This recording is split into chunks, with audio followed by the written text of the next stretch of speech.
Candace Owens is making money hand over fist at the expense of her so-called charitable foundation.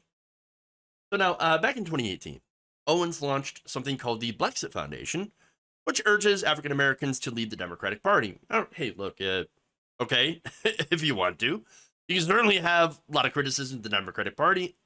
I certainly do have my own criticisms. But all right. And look, the black community definitely has a right to take issue, to take some umbrage of, the party for maybe taking advantage of some of their votes and not delivering for them on certain issues like voting rights. Despite the fact that, of course, black voters are the backbone of the party, incredibly important to the Democratic coalition. That said, she's urging them to give up their seat at the table in the Democratic politics to join up with the Republicans, as if Republicans are going to allow them a seat at the table. Seems pretty asinine to me. Unless, of course, you're Kanye, who is both rich and now apparently very anti-Semitic, like crazily anti-Semitic, or someone who's mentally damaged like Herschel Walker. That said, Candace Owens, she has a foundation. That foundation gets donations. From who? I'm not entirely sure. In fact, because it's a charitable organization, it doesn't have to disclose any donations over $5,000 over who donates to it. But okay. Now that said, when they first started, I should say a couple of years after they first started, they actually did receive a lot of donations, about $7 million amid the racial justice protests in 2020. However, since then, it has dropped significantly. In fact, in 2020, they actually only raised about $2.4 million. Now, look, that's still a fairly impressive haul, but that's where the other problem comes into play. You see, these groups, a lot of these charitable groups have executives and other expenses. So now, for Candace Owens' group, those expenses were pretty high. In fact, in 2020, they spent, remember, they brought in $2.4 million. They spent $1.8 million on fundraising, leaving them with only about $600,000. Disaster. Blexit's most recent filing suggests last year the foundation had received less than a third of what it raised the previous year. Despite that, the organization spent nearly $1 million more than it had earned, with its total payments to employees nearly doubling. So how much is Candace Owens getting? Well, about $250,000 plus benefits. Another $612,000 went to fundraising, and $205,708 went to travel, some of which was first class or charter. So, of course, they defend themselves. Oh, we need charter flights so we can do emergency things, emergency meetings, and stuff related to the charity. Emergency? What's an emergency? For Blexit. Look, there are questions as well about where the supposed charitable giving is happening. Where is it going to? Now, on Twitter, for example, Owens, and she likes to do this, she likes to brag about the charitable giving, right?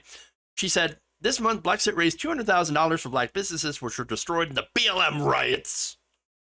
I raised $300,000 for black businesses that were destroyed during the BLM riots. Owens tweeted at a Republican rival in 2021. And this month, October, she said, among other things, my charity gave almost $100,000 during the George Floyd riots to black businesses that were destroyed. That's a lot of different numbers.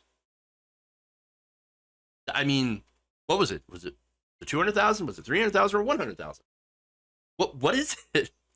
She said, also, quote, I also personally paid George Floyd's rent. George Floyd died. And you blame him for it. And now you're going to say, what, that you paid his rent? Well, okay. Now, look at more information. Now, according to a Daily Beast analysis of the filings, Owens' most recent figure, the less than $100,000, appears more aligned with Blexit's public filings. Blexit's 2020 filings showed the organization gave $108,215 in grants that year. Okay, that's not bad. Of that, the filing specifically described $77,215 in grants to 8 businesses, including a restaurant in Riviera Beach, Florida, a marijuana extraction company in Denver, Colorado, a computer shop in Richmond, Virginia, and a gym, 2 pharmacies, a restaurant, and a media organization in Philadelphia. Local media reports confirmed that some of the companies had been actually damaged during the 2020 protests. Okay, great. The Richmond computer store, to which Blexit contributed $8,000, a total, was looted. Community members launched a GoFundMe with $25,000 goal for the store owner and raised $40,000, almost $41,000, most of it in a single day. Hey, that's great. I don't have any problem with that. And look, if they contributed to that computer shop, that's great. I'm in favor of rebuilding small business if it gets damaged by whatever, right? No, that's generally a good thing. But people, again, the GoFundMe raised a lot more than Candace Owens' charity. Interesting. Very interesting. Now, in 2021, the Blexit Foundation also reported giving away just $4,000 in grants and other assistance. The recipients are unclear on public tax filings. Nonprofits that have not donated more than $5,000 are not required to fill out additional information about recipients. So, not really giving all that much money. That said, she did give some credit, I guess, to places that were damaged by the riots. I would think that also, in addition to that, if you really do want to support Black people, Black businesses, that you would give to Black businesses, grants that were not damaged, specifically in riots. So when she just targets those businesses and says, well, we're going to give you money because you're specifically damaged by the George Floyd protests, well, that shows you have an agenda. And that agenda is just not to help generally Black people and Black businesses, but to just help people that you can make, a political statement on. So, that said, let me talk about the violence here. Now, the framing that Candace Owens likes to use is that, riots, burning down cities. Entire cities gone! Burned down to the ground! There's nothing left. It's just a pile of ash. Well, not true. Yes, was there a couple of cases of arson? Yeah, there are broken windows, looting, of course. But let's not forget, 93% of the George Floyd protests were peaceful. That's it. Of the violence that happened, we have reason to believe that there's some that was a result of provocateurs, infiltrators, and look, of course, plain old-fashioned looting, which does happen. But okay, she gives a few thousand here and there. Oh, great. But where'd the rest go? I mean, she raised $7 million in 2020. We give a few $100,000 that we can tell that can be verified. Weird. Now, that said, Candace Owens is not the only alleged grifter when it comes to racial justice protests. No, it turns out, on the other side, you have Black Lives Matter activists that are suing an executive of the Black Lives Matter Global Network Foundation for allegedly stealing about, $10 million worth of donations. In the lawsuit filed in September in LA, BLM Grassroots accuses Shalomaya Bowers, a leader of Black Lives Matter Global Network Foundation, and his Bowers consulting firm, of siphoning millions of dollars from the group into his own personal piggy bank. The suit also alleges that these actions triggered investigations by state and federal agencies, including the IRS, which they claim blazed a path of irreparable harm to BLM in less than 18 months. So I want to be clear. The movement for Black Lives Matter, the actual people who believe in it, are on the side of good. Some of the organizations that have sprung up around it, not so good. Some of them. So there's the nuance here. and there's facts. Now, do we know that Candace Owens was siphoning money illegally? No, we don't. But we do know she's getting paid very, very well, despite the donations to Blexit obviously cratering. Now, I think that if you cared about your organization or your movement or the purpose behind it, which is, of course, to try to get black people to vote for Republicans, well, then you yourself, for outreach purposes, might want to take a bit of a pay cut or maybe not take money at all. Now, to be fair, she did back in 2019. She wasn't on the payroll. But then, once they started getting a lot of donations, we got money coming in now. The paycheck. Give me that money. Give me that money.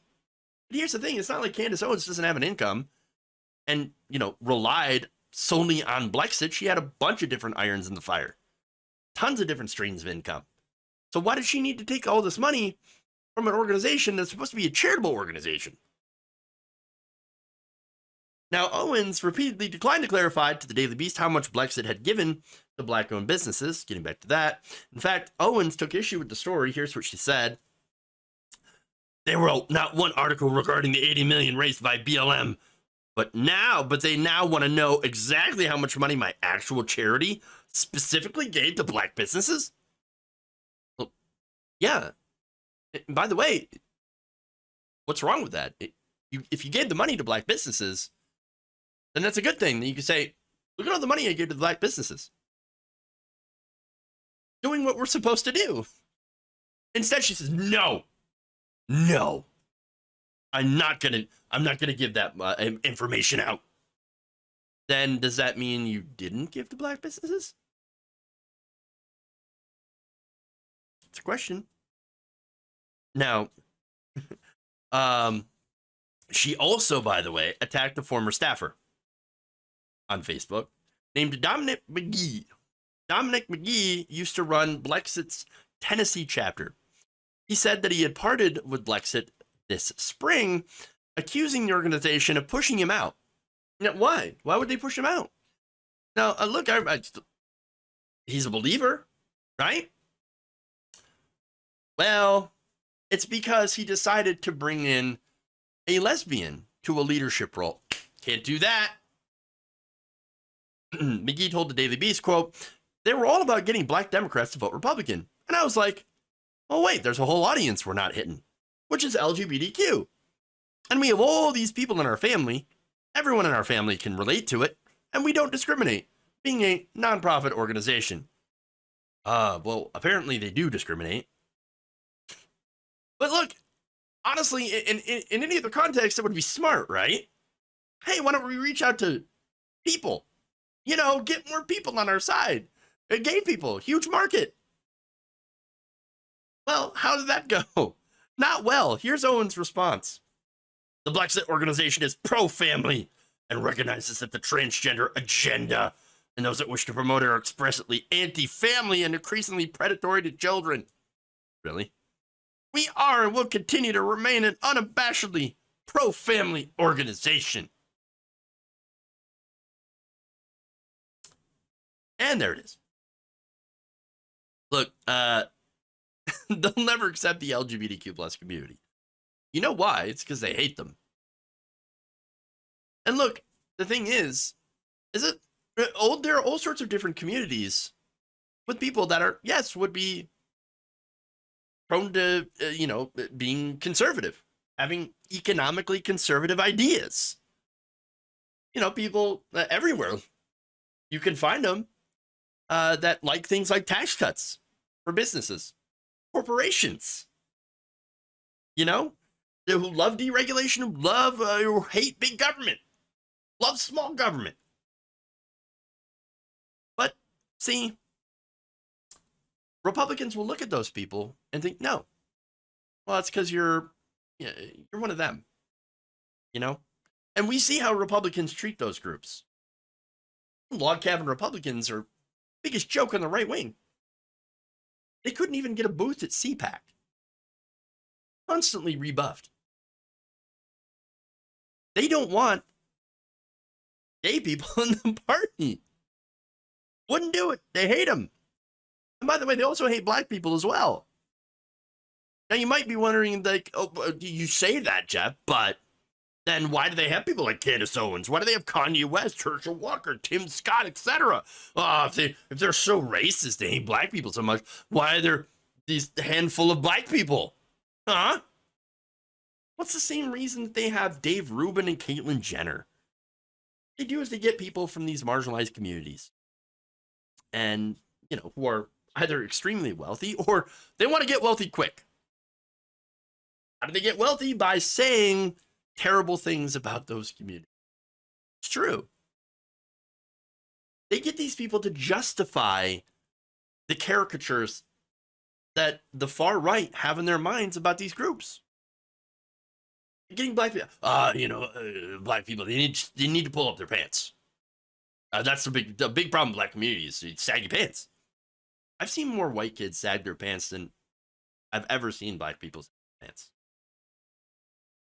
Again, ridiculous. More middle class white people that I know were listening to like rap music. You're kidding me, right? Really?